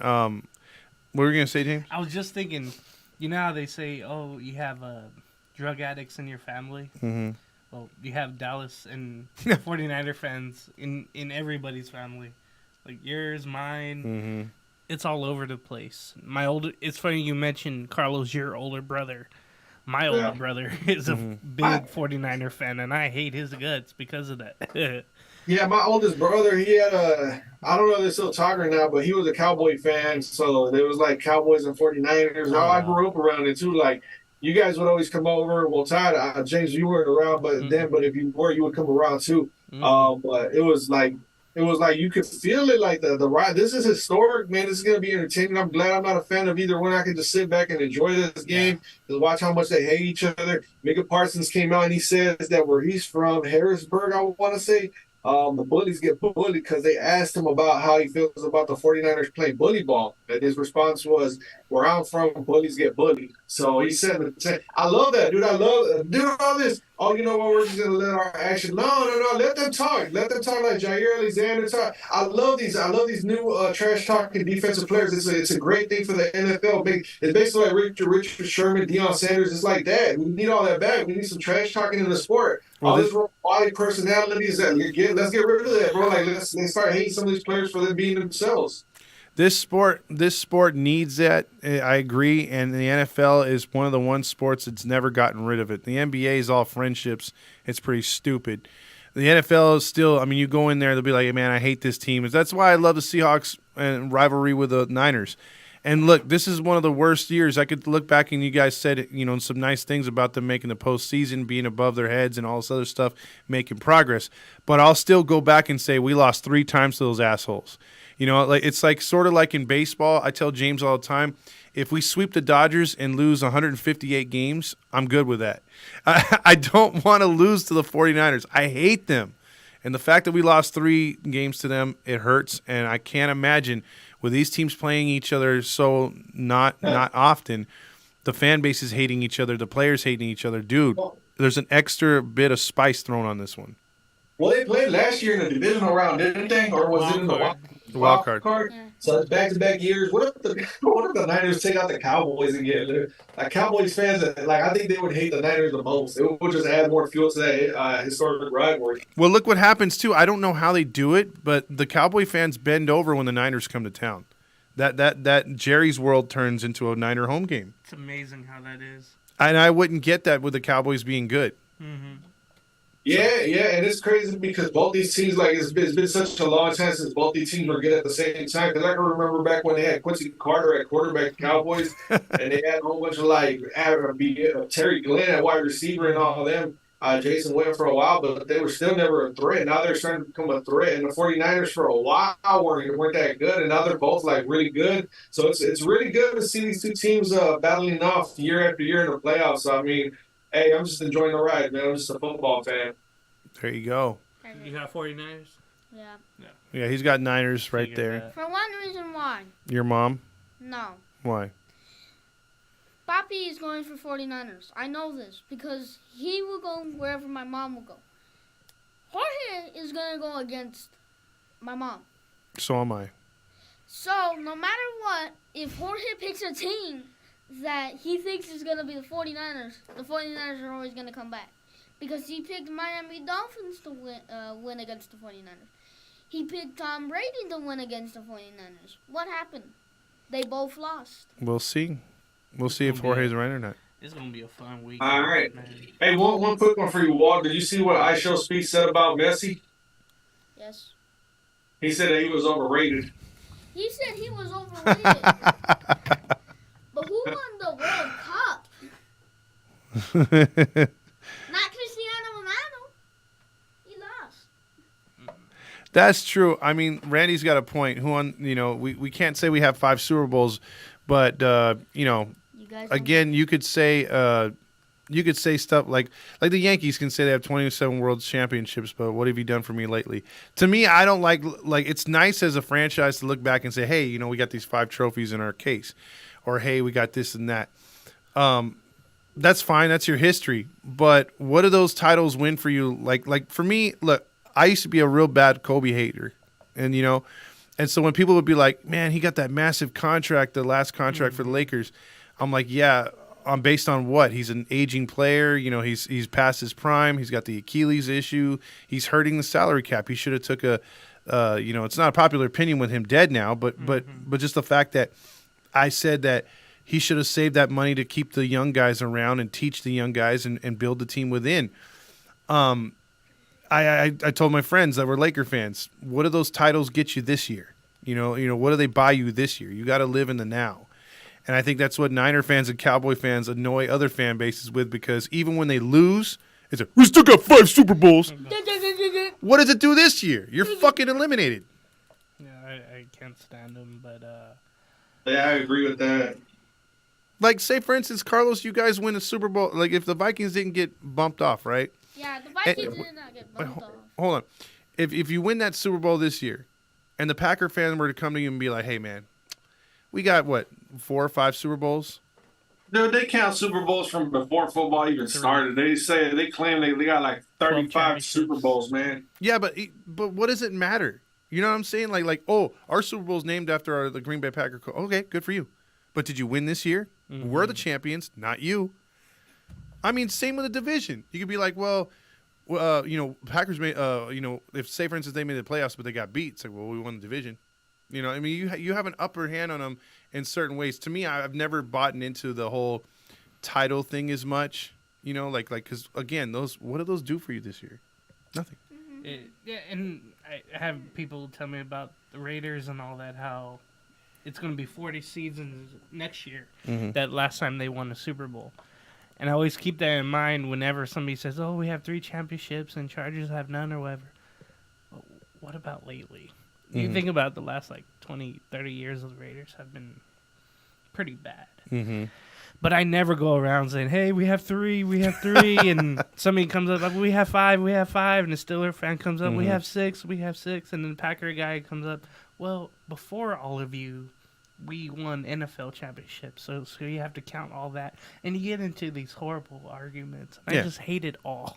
You got one. Yeah, to me, it's like if you witnessed a Super Bowl in your life, those high school jackets, the starter ones, where they have the patch of a Super Bowl. I've got one of those. Mm-hmm. I witnessed one of those. Yeah, in 2014. But I mean, if you're alive and you see your team win a Super Bowl, claim it by all means. Even if it was 20 years ago, you were alive 30 years ago, fine. You watched it, claim it. But I wouldn't go back and claim all these, because it'd be like a Browns fan. Like you brought up the Packers. The Browns won something like, 8 championships? Yeah. The last time they won a championship. Yeah, I mean, before the Super Bowl and all this stuff, they were like what do you call it? NFL championship. Yeah, they were a team that just was on a roll. They had a dynasty. Yeah. But what have they done since? They've never even been to a Super Bowl. Right. So, that's like the Detroit Lions over there when they're going to Ford Field. I was looking up during the plays or whatever when they were switching sides after a punt or something like that. I look up at the Raptors and the Detroit Lions got something like a championship banner like the Browns, from way back in the 30s. I'm like, holy crap, you need to take that down. I think the latest one they have is I think they won the division in 1992 or won, and that's the latest banner. For all these years. Lions. Yeah. I could say, for the Bengals, you mentioned them. They didn't win a playoff game since 91. Yeah. And they won last year. They could have won in '05, but Palmer got hurt. Mhm. So, they have big expectations and all that. But you think about all the fans that aren't in this game that have suffered a long time. And a lot of them, you want to see them do well. It's all about matchups, though. But I'm happy definitely about this whole Final Four weekend. I can't wait for it all to start up. Yeah, and last thing I think Carlos mentioned too. I mean, with the fans, and you mentioned the fans too. There's gonna be none of this. People on their phones like at Angel games, talking about their kids' soccer practices. Everyone's gonna be in this to win this, and they're gonna be hanging on every single play. The crowd's gonna be phenomenal. The players are gonna be on their heels in this game. Like you said, these two fan bases want this one so bad, and with that not being able to be, being one of the front runners as far as the most popular teams in the NFL, for both sides, there's a lot at stake here. So man, this is gonna be a good one. It's a rivalry going back to I'm gonna go get some jeans jacket, and I'm gonna go back to getting like LA Gear shoes. And yeah, just to think about it, Carlos just mentioned it. It started all with the catch with the Cowboys. And Cowboys at that time were America's team. 49ers were the upstart, and it started ever since then. It's just gone on for years.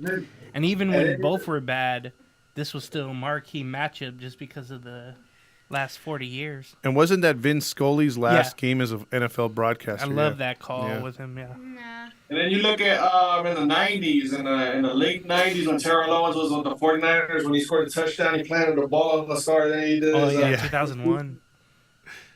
Or 2000, I can't remember. But just to think about it, the Cowboys were really bad at that time. The Niners were trying with Garcia. Mm-hmm. And then it seemed like both were opposite for a while, and then both started to get good again, and now it's like at the apex. And by the way, Jeff Garcia, manliest voice of all time. Yeah.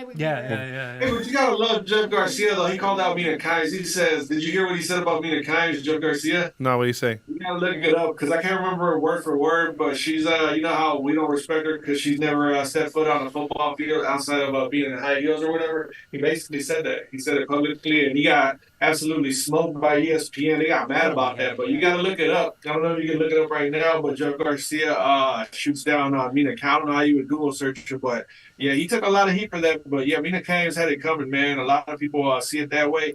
You just can't say nothing about it because ESPN, they're women's rights and all that. No disrespect to the women's like Sonya, because she knows a lot about football, but there's like Mina Kimes. She's like with Sonya, like I'm gonna say like a female fan like Sonya. She's like, you can talk to her, she's understanding, but with Mina Kimes, she's like, she tries to step over everybody. I find it hard. I find it odd, I should say, how she does like Rams preseason television football, but she's a Seahawk fan. I just find that so odd. I don't like it either because, like, to me, it's like I have nothing against women broadcasters in a way if they had to do their thing or whatever. I just don't like how they come out and they'll be like, oh, well, this guy, he should have thrown it like this. Like if I were in there, it's like you can't be in there. You know what I mean? Like if you were if they had co-ed football, okay then. If you played in the game, okay then. We hire former NFL stars, former NBA stars, former MLB stars for a reason to give their takes. I think if you're going to be a moderator and everything else like that, that's cool. But if I'm looking to find out, what it's really like in a huddle, what it's really like in the fourth quarter of a 2-point game in the playoffs for, basketball in the ninth inning, I want to hear from the players. No disrespect. It's just, that's just me, man. Call me old school, call me chauvinist, whatever. It would be the same thing if I was a female fan or a fan of the LBG, whatever, the women's tennis, soccer, golf. I don't want to see a guy mansplain the game to me. I want to see, well, how would Serena Williams do it? Because the games are totally different. The skill sets are totally different.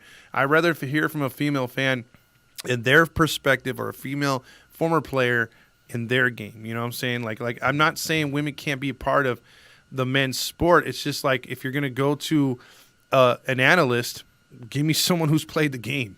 And that's the same for Stephen A. Smith, who, good God, it sucked in college, and Skip Bayless. I don't want to hear from them. They're just those are just guys like me and you But not even that, because we played the game. You know what I mean? Skip Bayless, I don't even think he's touched a football. He probably throws worse than, no offense, than a girl. So, I mean, that's just my take. I know so many women that are probably better than him in playing the game or explaining the game or throwing a football. No doubt about that. Absolutely. Can we go?